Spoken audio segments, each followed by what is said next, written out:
Hello everyone.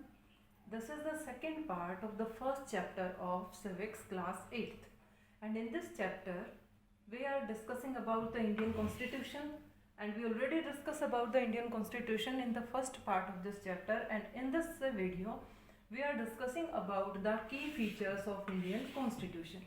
यानी हमारा जो इंडियन कॉन्स्टिट्यूशन है उसके अंदर क्या क्या की फीचर्स दिए गए हैं, यानी क्या क्या ऐसी चीज़ें दी गई हैं जिस पर कि हमारा इंडियन कॉन्स्टिट्यूशन टोटली बेस्ड है.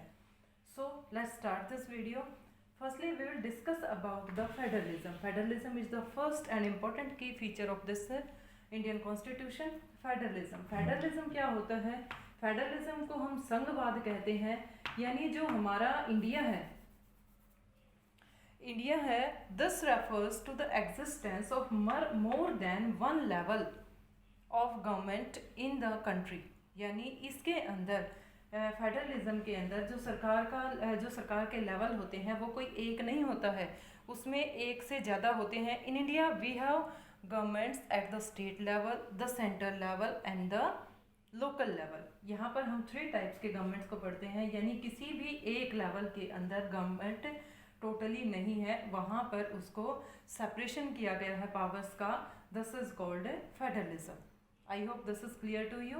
यानी इसके अंदर हमारा state level, central level and local level, उन तीनों के अंदर जो पावर्स को है वो सेपरेशन किया गया है. किसी भी एक अंग के अंदर सारी की सारी पावर्स नहीं होती हैं. जिस तरह से हम अपने पीएम का एग्जांपल ले सकते हैं कि जो हमारे देश के पीएम हैं, सारी की सारी शक्तियाँ हम ये सोचते हैं कि जो भी काम होते हैं केवल वही करते हैं, क्यों?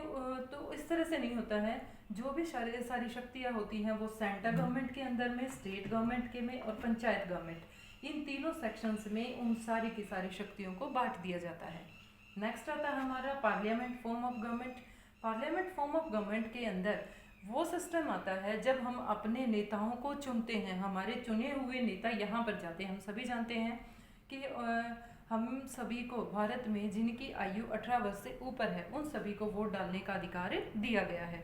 अब वो सारे के सारे वोट डालते हैं जिससे कि हमारे नेता चुने जाते हैं, और वो चुने हुए नेता सरकार में जाते हैं जिससे कि वो एक पार्लियामेंट फॉर्म ऑफ गवर्नमेंट का निर्माण करते हैं.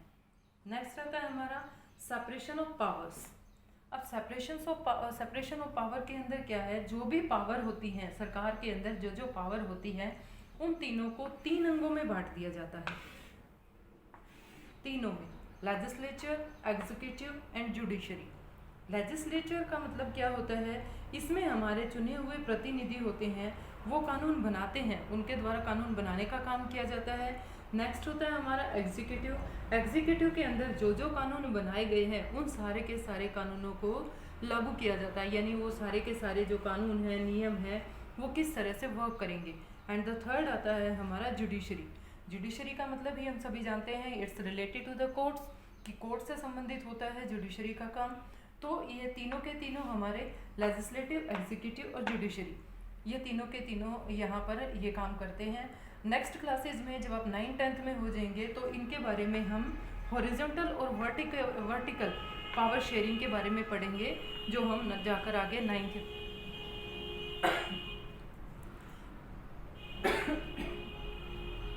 10th क्लास में पढ़ने वाले हैं उनके अंदर. नेक्स्ट आता है हमारा 4th fundamental rights. Fundamental rights are the conscience of a constitution. यानी ये एक कॉन्स्टिट्यूशन की आत्मा होते हैं. There are 6 fundamental rights in our constitution. In my next video you will completely know about the fundamental rights.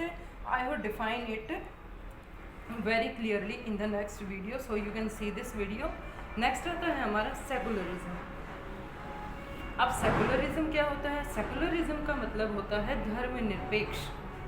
धर्मनिरपेक्ष यानी एक ऐसा स्टेट, हम सभी जानते हैं India is a secular state, यानी इंडिया ने किसी भी धर्म को,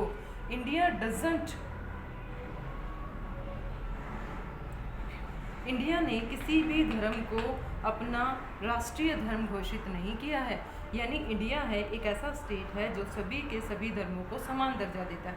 अब हम देखते हैं कि इंडिया कितनी बड़ी कंट्री है जिसमें बहुत सारे जाति धर्मों के लोग रहते हैं, उन धर्मों में से अगर किसी एक धर्म को राष्ट्रीय धर्म बना दिया जाए तो लोगों के बीच में विवाद हो सकते हैं।